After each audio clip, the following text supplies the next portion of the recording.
Hello friends, कैसे हैं आप सब। आई होप आप सब अच्छे होंगे और अच्छे से अपनी पढ़ाई कर रहे होंगे। तो फ्रेंड्स, जो हम अपना एक देख रहे थे सीरीज है हमारा जो RO के लिए, उसमें हम साइंस के क्वेश्चन देखेंगे।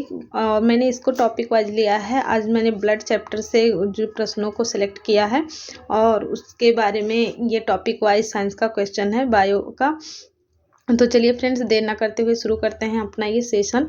तो जो हमारा पहला क्वेश्चन दे रखा है, पहला क्वेश्चन है हमारा, लाल रुधिर कणिका यानी कि RBC किस में बनती है। डैश है, मतलब कि किस में बनती है। RBC जो हमारी है वो किस में बनती है। यकृत में बनती है, अस्थिमज्जा में बनती है, वृक्क में बनती है या फिर हृदय में बनती है। तो आपको पता है फ्रेंड्स कि हमारा जो ब्लड है इसके 4 पार्ट होते हैं। 4 कंपोनेंट्स से हमारा जो ब्लड है वो बना होता है। तो आपका सबसे पहले होता है RBC, और एक होता है WBC, और दूसरा WBC है। तीसरा है आपका प्लेटलेट्स है, और चौथा है आपका प्लाज्मा, जो कि सबसे बड़ा पार्ट होता है ब्लड का, सबसे ज़्यादा वाला। तो ये 4 पार्ट होते हैं हमारे ब्लड के। तो ये पूछ रहा है कि जो लाल रुधिर कणिकाएं यानी कि RBC है वो किस में बनता है। यकृत में बनता है, अस्थिमज्जा में बनता है, वृक्क में बनता है या फिर हृदय में बनता है। तो आपको पता ही है कि जो RBC हमारी है वो हमारे अस्थि मज्जा में यानी कि बोन मैरो में बनता है। अस्थि मज्जा बोन मैरो में बनता है RBC। आपको फ्रेंड्स कमेंट करके बताना है कि जब बच्चा है गर्भ में होता है माँ के, तब उसमें जो ये ब्लड है वो कहाँ बनता है। छोटे बच्चों में यानी कि जो गर्भस्थ शिशु होते हैं उसमें ब्लड कहाँ बनता है। क्या बोन मैरो में बनता है या स्प्लीन बनता है, कहाँ बनता है, आपको इसे कमेंट करके बताना है। तो नेक्स्ट क्वेश्चन हमारा है फ्रेंड्स, एक वयस्क मनुष्य में औसत रक्त होता है। एक जो वयस्क मनुष्य है उसमें औसतन कितने मात्रा में रक्त होता है। क्या 3 से 4 लीटर होता है, 4 से 5 लीटर होता है, 5 से 6 लीटर होता है या 6 से 7 लीटर होता है। तो फ्रेंड्स, आपको पता है कि जो मानव रक्त है उसमें जो ब्लड होता है वो औसतन 5 से 6 लीटर एक स्वस्थ मनुष्य में होता है। तो जो आपका ऑप्शन नंबर C सही है, 5 से 6 लीटर। नेक्स्ट क्वेश्चन है आपका, रुधिराणु में कितने प्रतिशत लाल रक्त कणिकाएं होती हैं। 60%, 80%, 90% या फिर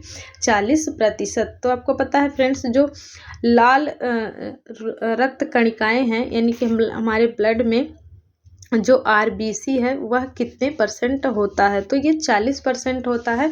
और उसके बाद जो बड़ा वाला पार्ट होता है वो प्लाज्मा का होता है, और उसके बाद जो आपका है वो WBC का होता है। उसके बाद जो होता है वो हमारा प्लेटलेट्स होता है। तो आपका जो करेक्ट आंसर है वो हो गया ऑप्शन नंबर D, 40%। RBC कितना % होता है ब्लड में, 40% होता है। नेक्स्ट क्वेश्चन है आपका, डैश में प्रतिरक्षी बनते हैं यानी कि प्रतिरक्षी कहाँ बनते हैं। क्वेश्चन आपसे पूछा जा रहा है कि प्रतिरक्षी, हमारे जो शरीर की प्रतिरक्षी है वो कहाँ बनते हैं।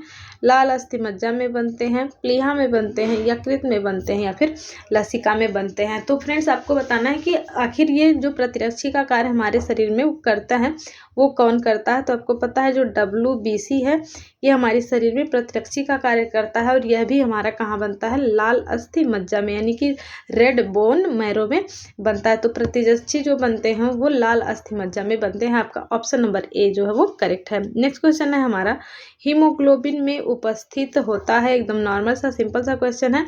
आपको पता ही होगा कि हीमोग्लोबिन में क्या होता है। क्या कॉपर होता है, आयरन होता है, कोबाल्ट होता है या फिर निकेल होता है। तो आपको बताना है कि हीमोग्लोबिन में क्या होता है। तो आपका जो ऑप्शन नंबर B सही है, आयरन। यानी कि आयरन, हीमो मतलब आयरन होता ही है। तो इससे भी आप आइडिया लगा सकते हैं कि हीमोग्लोबिन में जो आयरन है वो मौजूद होता है, और आयरन की ही जब कमी हो जाती है तो हीमोग्लोबिन की कमी हो जाती है और हमें एनीमिया नामक रोग हो जाता है। तो आपका जो करेक्ट आंसर है वो ऑप्शन नंबर B है। नेक्स्ट क्वेश्चन हम देखेंगे, लाल रक्त कणिकाओं का आकार होता है। जो लाल रक्त कणिकाएं हैं उनका आकार कैसा होता है। गोलाकार होता है, उत्तलाकार होता है, अनियमितकार होता है या फिर उभयावतल होता है। तो जो लाल रक्त कणिकाएं हैं उसका जो आकार होता है वो कैसा होता है, वो गोलाकार होता है। फ्रेंड्स, इससे क्वेश्चन पूछे जाते हैं, आरबीसी और डब्ल्यूबीसी का आकार जरूर पूछा जाता है। तो आपको पता है जो लाल रक्त कणिकाएं होती हैं वो ऐसे गोल गोल से गोलाकार सेलों से बनी होती हैं, और जो डब्ल्यूबीसी होता है वो आपका वो उभयावतल आकार का होता है डब्ल्यूबीसी। इसका आकार आप इस तरह से देख सकते हैं, इस तरह से उभयावतल, इस तरह का ये शेप होता है आपका डब्ल्यूबीसी का, और जो आरबीसी है वो आपका गोलाकार होता है। नेक्स्ट क्वेश्चन है आपका, निम्नलिखित में से कौन सा मानव रक्त का घटक नहीं है, डीएनए, प्लाज्मा, आरबीसी या फिर प्लेटलेट्स। तो फ्रेंड्स, मैंने अभी आपको बताया कि जो हमारा ब्लड है उसके 4 घटक होते हैं, प्लाज्मा होता है, आरबीसी होता है और डब्ल्यूबीसी होता है और प्लेटलेट्स होता है। इसमें जो डीएनए है आपका वो नहीं होता है। तो इसका करेक्ट आंसर हो गया आपका option number A, DNA. DNA जो है वो रक्त का घटक नहीं है। नेक्स्ट क्वेश्चन हम देखेंगे। नेक्स्ट क्वेश्चन है हमारा, हीमोग्लोबिन में कौन सी धातु होती है। तो आपका ये भी सिंपल सा ही क्वेश्चन है, क्या कॉपर आयन होता है, मैग्नीशियम आयन होता है, आयरन आयन होता है या फिर जेड होता है। तो आपका इसमें से पूछ रहा है कौन सा धातु होता है इसमें। तो आपको पता है हीमोग्लोबिन में है जो वो आयरन यानी कि Fe2 आयन होता है। तो आपका करेक्ट आंसर हो गया option number C. Next question हम देखेंगे, विलियम हार्वे किसकी खोज के लिए प्रसिद्ध है, यानी कि विलियम हार्वे जो वैज्ञानिक है उन्होंने किसकी खोज की थी, श्वसन की, रक्त स्कंदन की, परिसंचरण तंत्र की या फिर पाचन की। तो ये जो विलियम हार्वे हैं उन्होंने किस चीज़ का खोज किया था। तो विलियम हार्वे का जो वैज्ञानिक हैं उनका जो नाम आता है वो रक्त स्कंदन यानी कि ब्लड क्लॉटिंग के सिद्धांत की उन्होंने खोज किया था, विलियम हार्वे ने। इसको आप ध्यान रखेंगे। तो आपका जो करेक्ट आंसर है option number B. Next question है हमारा, आरएच कारक यानी कि आरएच फैक्टर का खोज किसने किया था, रिसर्च ने, लैंड स्टीनर ने, बीनर ने या फिर लैंड स्टीनर एवं बीनर दोनों ने किया था। तो आरएच फैक्टर का खोज किसने किया था। तो आपको पता है फ्रेंड्स, आरएच फैक्टर जो कि एक रिसर्च, आरएच फैक्टर जो है वो ब्लड में एक रिसर्च नाम का बंदर था जिसके ब्लड में एक अलग तरह का देखा गया फैक्टर जिसको नाम दे दिया गया आरएच फैक्टर। तो ये आपका जो करेक्ट आंसर हो गया ऑप्शन नंबर डी। इसमें इसको जो है लैंड स्टीनर और वीनर दोनों ने मिलके खोजा था। नेक्स्ट क्वेश्चन है आपका, किस अवस्था में एरिथ्रोब्लास्टोसिस फिटेलिस रोग यानी कि गर्भपात कर सकता है, आरएच जो निगेटिव पति और आरएच निगेटिव पत्नी हो, आरएच निगेटिव पति आरएच पॉजिटिव पत्नी हो, आरएच पॉजिटिव पति और आरएच निगेटिव पत्नी हो, आरएच प्लस पति और आरएच जो माइनस है वो पत्नी। इस तरह से पूछ रहा है कि कौन सा जो है वो एरिथ्रोब्लास्टोसिस फिटलिस रोग यानी कि गर्भपात हो जाता है, यानी कि इस तरह के अगर पति पत्नी होंगे तो उनमें जो बच्चा पैदा होने की का जो बच्चा पैदा होने की जो पॉसिबिलिटी है वो कम हो जाती है, यानी कि गर्भपात हो जाता है। तो ये होता है आपका, इसमें से आपका जो ऑप्शन नंबर सी है वो करेक्ट है, यानी कि जब आरएच पॉजिटिव पति होगा और आरएच निगेटिव जब पत्नी होगी तो इस तरह की दिक्कत देखने को मिलता है। तो आपका जो ऑप्शन नंबर सी है वो करेक्ट है। नेक्स्ट क्वेश्चन है आपका, ए बी रुधिर वर्ग के व्यक्ति को रुधिर दिया जा सकता है, ए को ये भी रुधिर व्यक्ति का अगर वर्ग का कोई व्यक्ति है तो उसके रुधिर को जो है वो किसे दिया जा सकता है, ए बी को दिया जा सकता है, बी को दिया जा सकता है, ए बी को या फिर ओ को। तो जो आपको पता है कि जो ए बी होता है वो यूनिवर्सल जो है एडॉप्टर होता है, यानी कि वो ले तो सबसे सकता है लेकिन दे केवल किसको सकता है, ए बी को ही दे सकता है और किसी भी वर्ग को वो अपना ब्लड नहीं दे सकता है। तो आपका जो ऑप्शन नंबर सी है वो करेक्ट है। नेक्स्ट क्वेश्चन है आपका, एंटीजन है, एंटीजन क्या होता है। आपको पता है कि जो हमारा ब्लड है उसमें एंटीजन पाया जाता है, तो एंटीजन आखिर होता क्या है। एंटीजन एंटीबॉडी के विपरीत होता है, एंटीबॉडी का अवशेष होता है, एंटीबॉडी के निर्माण हेतु उत्प्रेरक होता है या फिर एंटीबॉडी इसका फल है। तो आपको पता है जो एंटीजन होता है वो एंटीबॉडी के निर्माण का उत्प्रेरक का काम करता है, इसको आप ध्यान रखेंगे। एंटीजन ही हमारे शरीर में एंटीबॉडी का निर्माण करता है। तो आपका जो करेक्ट आंसर है वो ऑप्शन नंबर सी है। नेक्स्ट क्वेश्चन है हमारा, पिता ए रुधिर वर्ग और माता जो है वो बी रुधिर वर्ग की हो तो इसकी संतानों में कौन सा रुधिर वर्ग संभव है। तो आपको एक आप चार्ट पढ़ते हैं जिसमें आपको दिया जाता है कि कौन से रुधिर वर्ग के माता पिता हो तो कौन सी संतानें रुधिर वर्ग की जो है वो संभव हैं। तो आपको पता है जब ए बी ब्लड ग्रुप होता है तो इसमें आप जो संतान है वो चारों ही ब्लड ग्रुप की हो सकती है, यानी कि वो ए ब्लड ग्रुप का भी हो सकता है, बी ब्लड ग्रुप के भी हो सकते हैं, ओ के भी हो सकते हैं और ए बी के हो सकते हैं, यानी कि वो चारों ब्लड ग्रुप के हो सकते हैं। जो आपका करेक्ट आंसर है वो ऑप्शन नंबर डी है। नेक्स्ट क्वेश्चन है आपका, ऊंचाई पर मनुष्य में लाल रक्त कणों की संख्या बढ़ जाती है क्योंकि वहां, आपको पता है कि जब आपके जो ब्लड है उसमें ऑक्सीजन की कमी होती है तो लाल रक्त कणों की संख्या बढ़ जाती है। तो ऊंचाई बढ़ने के साथ साथ क्या होता है कि वायुमंडल में जो ऑक्सीजन है वो ऊंचाई के साथ साथ कम होता जाता है, और जब ऊंचाई के साथ ऑक्सीजन कम हो जाएगा तो आपकी जो लाल रुधिर कणिकाएं हैं उनकी जो संख्या है वह बढ़ जाती है। तो आपका जो ऑप्शन नंबर बी है यानी कि ऑक्सीजन की कमी, तो आपका ऑप्शन नंबर बी जो है वो करेक्ट हो गया। नेक्स्ट क्वेश्चन है आपका, किस प्राणी में रुधिर नहीं होता है किंतु श्वसन करता है। केचुआ है, मेढक है, हाइड्रा है या फिर मीन है। तो आपको पता है कि केचुआ में भी होता है ब्लड और मेढक में भी होता है, मीन में मछलियों में भी होता है। जो आपका हाइड्रा है यह आपका एक पौधा है, यानी कि हाइड्रा जो है आपका ये हाइड्रा जो है ये आपका आएगा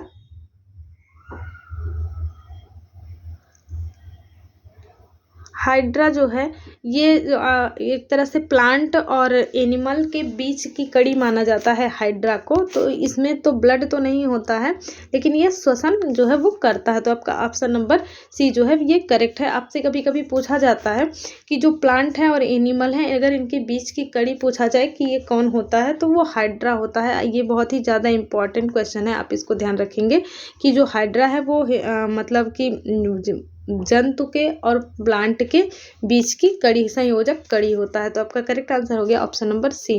नेक्स्ट क्वेश्चन है आपका, नेक्स्ट क्वेश्चन है, निम्नलिखित में से किसकी उपस्थिति के कारण कार्बनिक अम्ल की सांद्रता नहीं बढ़ती है।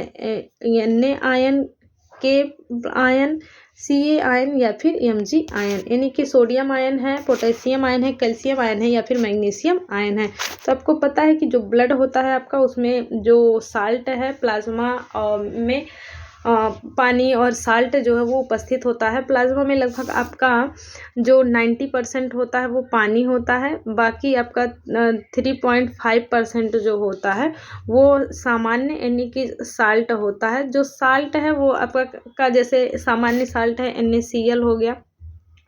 तो आपको पता है जो सोडियम होता है इसके ब्लड में बढ़ने से जो है वो सांद्रता नहीं बढ़ती है। तो आपका जो ऑप्शन नंबर ये है वो सही है, सोडियम आयन के बढ़ने से ब्लड में जो है सांद्रता नहीं बढ़ती है। नेक्स्ट क्वेश्चन है आपका, रुधिर में अधिकतर कार्बन डाइऑक्साइड ले जाती है कार्बनिक अम्ल के रूप में, सोडियम कार्बोनेट के अम्ल में, कार्बोनेट आयनों के अम्ल में या बाई कार्बोनेट आयनों के रूप में। जो रुधिर में अधिकतर कार्बन डाइऑक्साइड है वो जाता है, वो किस माध्यम से जाता है इसमें आपसे पूछा जा रहा है। तो आपको पता है ये बाई कार्बोनेट आयन के रूप में जाता है। जो आपका ऑप्शन नंबर डी है वो करेक्ट है। नेक्स्ट क्वेश्चन है आपका, रुधिर अस्कंदन यानी कि ब्लड क्लॉटिंग में रक्त के जमने के लिए क्या आवश्यक होता है। Sodium ion, potassium ion, calcium ion या फिर क्लोरीन आयन। तो किसकी आवश्यकता होती है, ब्लड को जमने के लिए किस आयन की आवश्यकता होती है।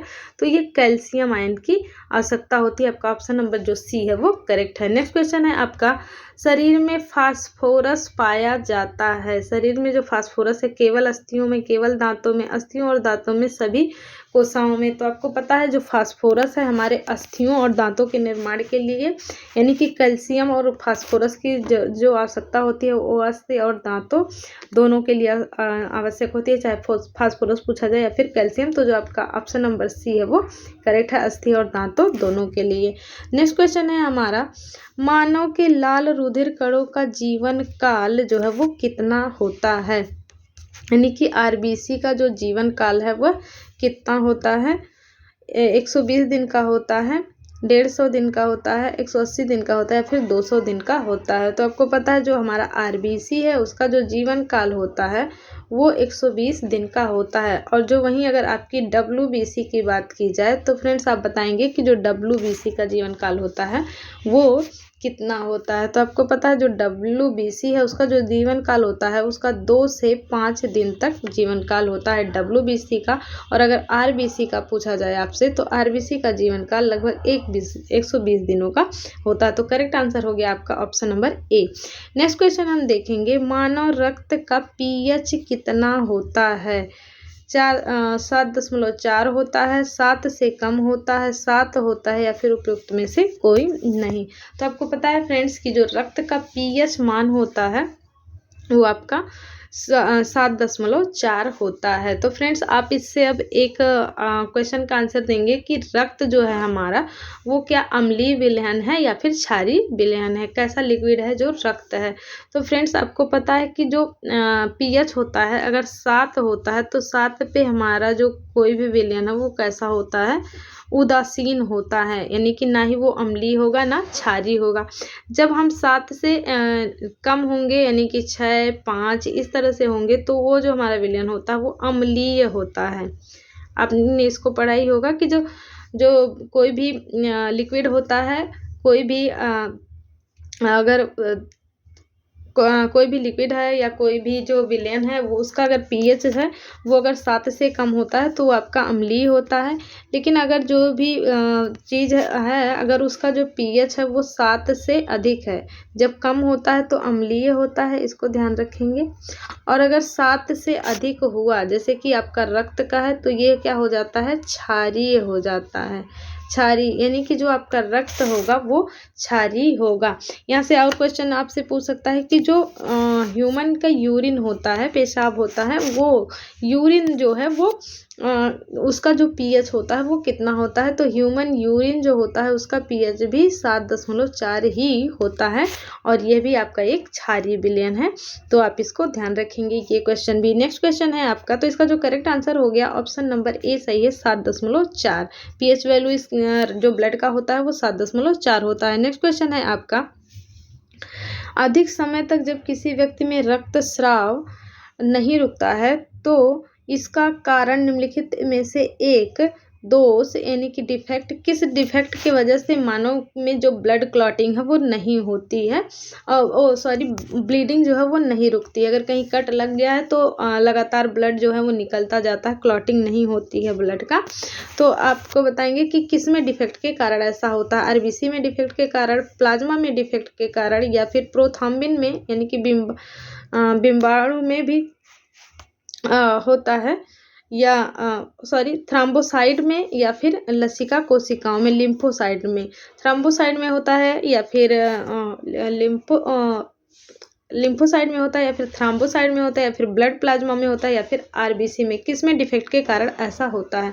तो आपको पता है कि जो रक्त का है आपका उसका जो क्लॉटिंग नहीं होता है किसकी वजह में, दोष की वजह से। जब आपका जो थ्रोम्बोसाइट है इसमें अगर दोष होगा, डिफेक्ट होगा तो ये आपका जो ब्लीडिंग है वो नहीं रुकेगा। तो आपका ऑप्शन नंबर जो सी है वो करेक्ट हो गया। नेक्स्ट क्वेश्चन है आपका, रुधिर दाब का नियंत्रण करता है, रुधिर दाब का यानी कि जो आपका ब्लड प्रेशर होता है उसको कौन नियंत्रित करता है, एड्रेनल करता है, थाइमस करता है, थायराइड करता है, या फिर कार्पस लुटियस करता है।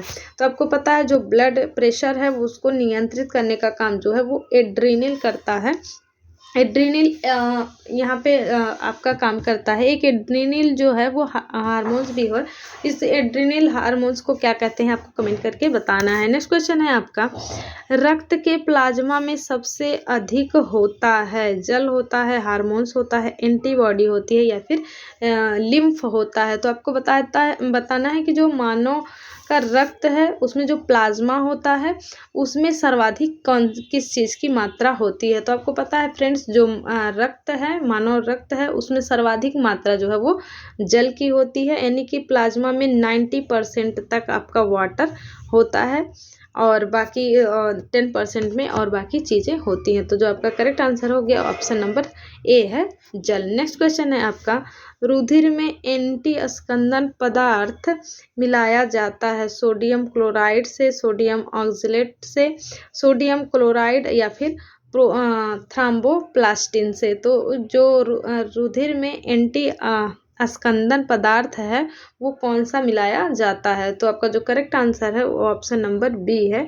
सोडियम ऑक्जेलेट, जो एंटी स्कंदन के रूप में ब्लड में मिला होता है। तो आपका करेक्ट आंसर हो गया option number B. Next question है आपका, एंटीजन है, एंटीजन जो हमारे शरीर में पाया जाता है ब्लड में वो क्या है। एक एंजाइम है, एक प्रोटीन है, एक उपजात पदार्थ है या फिर हार्मोन्स है। तो आपको पता है जो हमारे शरीर में एंटीजन है वह एक प्रकार का प्रोटीन होता है। आपका ऑप्शन नंबर जो बी है वो करेक्ट है। नेक्स्ट क्वेश्चन है आपका, यदि माता पिता में दोनों में रंजकहीनता हो तो उनकी संतान कैसी होंगी। तो उनकी जो भी संतानें होंगी वो रंजकहीन ही पैदा होंगी। आपका ऑप्शन नंबर जो बी है वो करेक्ट है। नेक्स्ट क्वेश्चन है आपका, कौन सा विटामिन जो है वो रक्त जमने में मदद करता है। Vitamin A, vitamin B, vitamin K या फिर विटामिन सी। रक्त जमने में कौन सा, यानी कि ब्लड के क्लॉटिंग में कौन सा जो आपका विटामिन है वो मदद करता है। उसकी वजह से अगर आपको कहीं कट लग गया तो जल्दी से ही आपका ब्लड क्लॉट होके और रक्त का बहना जो है वो रुक जाता है। तो आपका जो ऑप्शन नंबर सी है वो सही, यानी कि विटामिन की किससे क्या होता है कि आपकी ब्लड क्लॉटिंग हो जाती है। आपका ऑप्शन नंबर जो सी है वो करेक्ट है, विटामिन के। नेक्स्ट क्वेश्चन है आपका, ब्लड बैंक किसे कहते हैं। स्प्लीन को, यकृत को, हृदय को या फिर इनमें से कोई नहीं। ब्लड बैंक किसे कहते हैं, यानी कि ह्यूमन शरीर का जो ब्लड बैंक है, यानी कि जो ब्लड इकट्ठा होता है, बनता है, वो कहाँ होता है, क्या है। तो आपका जो ब्लड बैंक है वो कहाँ क्या है, स्प्लीन है, यानी कि आपको इसी को कहीं कहीं लिखा मिल जाएगा, प्लीहा भी बोलते हैं इसी को, स्प्लीन को प्लीहा भी बोलते हैं और आपको कहीं कहीं तिल्ली भी देखने को मिल जाएगा। तो जो आपका करेक्ट आंसर है वो है ऑप्शन नंबर ए, स्प्लीन। तो फ्रेंड्स आज का वीडियो बस यहीं तक। आपको वीडियो ये कैसा लगा प्लीज़ आप कमेंट करके बताएंगे और अगर आप चैनल पे नए हो तो प्लीज़ चैनल को सब्सक्राइब जरूर करिए और बेल आइकन को प्रेस कर दीजिए जिससे आपको वीडियो मिल जाए और आप इसे देख पाएँ। तो friends thank you so much. पढ़ते रहिए, स्वस्थ रहिए।